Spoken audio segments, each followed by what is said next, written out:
Very good morning. आज दिनांक 12 जनवरी 2022, class 9th, subject science, सब सब्जेक्ट बायोलॉजी। डियर स्टूडेंट्स, आज का हमारा टॉपिक है एयर पोल्यूशन इफ़ेक्ट। कल हम लोगों ने इसके सोर्सेज के बारे में जानकारी की थी कि एयर पोल्यूशन के सोर्सेज क्या क्या हैं। आज उसके इफ़ेक्ट के ऊपर हम लोग डिस्कस करेंगे। सबसे पहले अगर बात की जाए तो यदि वायुमंडल में लगातार अनडिज़ायरेबल रूप से CO2 यानी कार्बन डाइऑक्साइड, CO यानी कार्बन मोनोऑक्साइड, नाइट्रोजन यानी N उसके ऑक्साइड्स, हाइड्रोकार्बन्स आदि मिलते रहें तो स्वाभाविक है कि ऐसे प्रदूषित वातावरण में सांस लेने से सांस संबंधी या फिर श्वसन संबंधी बीमारियां होंगी। साथ ही उल्टी, घुटन, सिर दर्द, आँखों में जलन आदि बीमारियां होना सामान्य बात है। तो ये तो बेटा एक पॉइंट हो गया। दूसरा, वाहनों व कारखानों से निकलने वाले धुएं में सल्फर डाइऑक्साइड की मात्रा होती है, जो कि पहले सल्फाइड और बाद में सल्फ्यूरिक एसिड यानी H2SO4 में परिवर्तित होकर वायु में बूंदों के रूप में रहती है। वर्षा के दिनों में यह वर्षा पानी के साथ पृथ्वी पर गिरती है, जिसे हम लोग एसिड रेन कहते हैं, जिसमें भूमि की अम्लता यानी एसिडिटी बढ़ जाती है और उत्पादन क्षमता कम हो जाती है। सॉइल अनफर्टाइल हो जाएगी या इनफर्टाइल हो जाएगी, ऊसर हो जाएगी। साथ ही साथ सल्फर डाइऑक्साइड से दमा रोग हो जाता है, दमा होगा, सांस संबंधी बीमारी है ये। तीसरा है, कुछ रासायनिक गैसें वायुमंडल में पहुंचकर वहाँ ओजोन मंडल से क्रिया करके उसकी मात्रा को कम करती है। ओजोन मंडल अंतरिक्ष से आने वाली हानिकारक अल्ट्रावायलेट रेस को अवशोषित करती है। हमारे लिए ओजोन मंडल यानी ओजोन लेयर ढाल का काम करता है, लेकिन जब ओजोन मंडल की कमी होगी तो शरीर में त्वचा संबंधी बीमारियां होंगी। नंबर 4, वायु प्रदूषण से भवनों, धातु व स्मारकों आदि का क्षय होता है। जैसा कि आपने जाना है कि ताजमहल पर एसिड रेन के कारण पीलापन लगातार बढ़ रहा है। ताजमहल को खतरा मथुरा तेल शोधक कारखाने से हुआ है।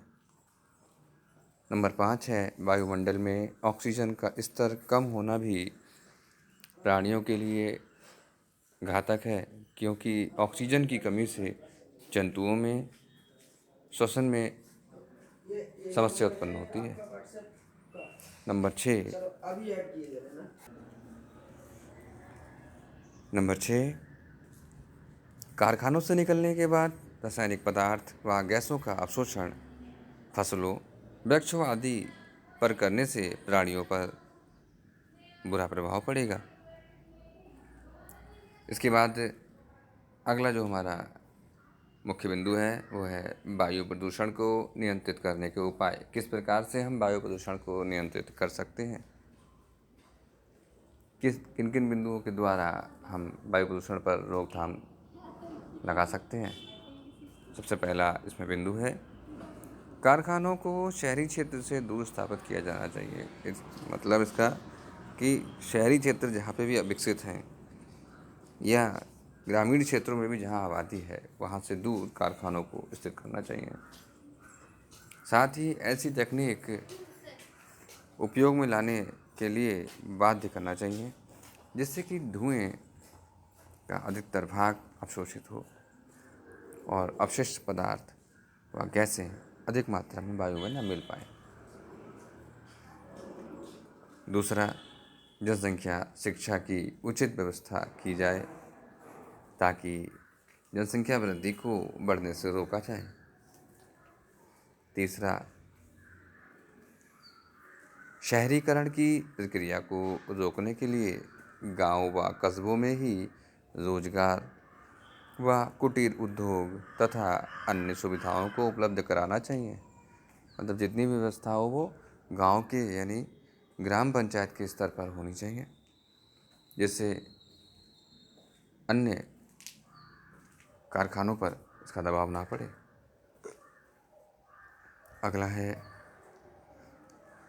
वाहनों में ईंधन से निकलने वाले धुएं को ऐसे समायोजित करना होगा जिससे कि कम से कम धुआं बाहर निकले।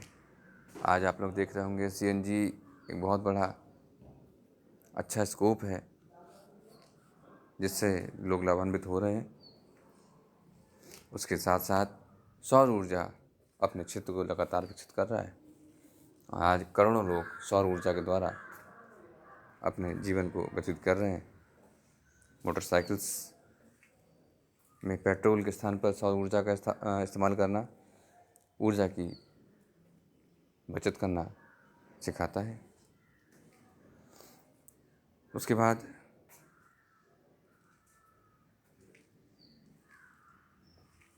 ऐसे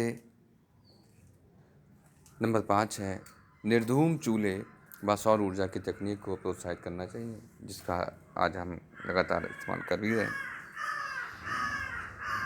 नंबर 6, ऐसे ईंधन के उपयोग की सलाह दी जाए जिसके उपयोग करने से उसका पूर्ण ऑक्सीकरण हो जाए व धुआं कम से कम निकले। जैसे मीथेन गैस है, गोबर गैस जिसको बोलते हैं, उसका इस्तेमाल करने से धुआं भी कम होता है, ना के बराबर होता है और ज्वलनशील गैस है जिससे अन्य सारे काम भी हो सकते हैं। नंबर 7, वनों की हो रही अंधाधुंध अनियंत्रित कटाई को रोका जाना चाहिए। इस कार्य में सरकार के साथ साथ स्वयंसेवी संस्थाएं व प्रत्येक मानव को चाहिए कि वनों को नष्ट होने से रोकें व वृक्षारोपण कार्यक्रम में भाग लें। सबसे बड़ा ये जो बिंदु है, सबसे मुख्य बिंदु है, सबसे बड़ा बिंदु है कि पौधे लगाने से ही हम इस हानिकारक प्रभाव को रोक सकते हैं, इस हानिकारक प्रभाव को कंट्रोल कर सकते हैं।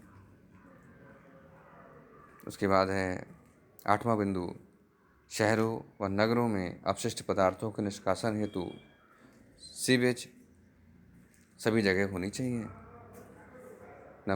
इसको पाठ्यक्रम में शामिल कर बच्चों में इसके प्रति चेतना जागृत की जानी चाहिए। 10वां, इसकी जानकारी व इससे होने वाली हानि के प्रति मानव समाज को सचेत करने हेतु प्रचार माध्यम जैसे दूरदर्शन, रेडियो, पत्र पत्रिकाओं आदि के माध्यम से प्रचार करना चाहिए। इसके आगे हम लोग देख रहे हैं कि किन किन चीज़ों को इसमें दर्शाया गया है। गैसेस हैं, चिमनियाँ हैं, कारखाने हैं, एटॉमिक सेंटर्स हैं, लगातार पेट्रोल डीजल से निकलने वाला हानिकारक धुआं है, इसमें कार्बन मोनोऑक्साइड गैस है, सल्फर डाइऑक्साइड है, नाइट्रस ऑक्साइड है या नाइट्रोजन डाइऑक्साइड है। ये सभी के सभी शरीर को क्षति पहुंचाते हैं। CO2 की कंसंट्रेशन शरीर में हानिकारक प्रभाव पहुंचाती है। ज़्यादा मात्रा में अगर हमारे शरीर में CO2 की कंसंट्रेशन ज़्यादा हो जाती है तो हमें दमा, अस्थमा जैसी बीमारी हो जाती है। वायुमंडल में इसका अनुपात 0.03% है। लगातार CO2 की कंसंट्रेशन बढ़ने से ग्लोबल वार्मिंग और बर्फ़ का पिघलना हो रहा है, जिससे नदियों का स्तर बढ़ रहा है। आप लोगों को ये सब नोट करना है, साथ साथ इसमें डायग्राम भी बनाना है ये। ठीक है, थैंक यू सो मच।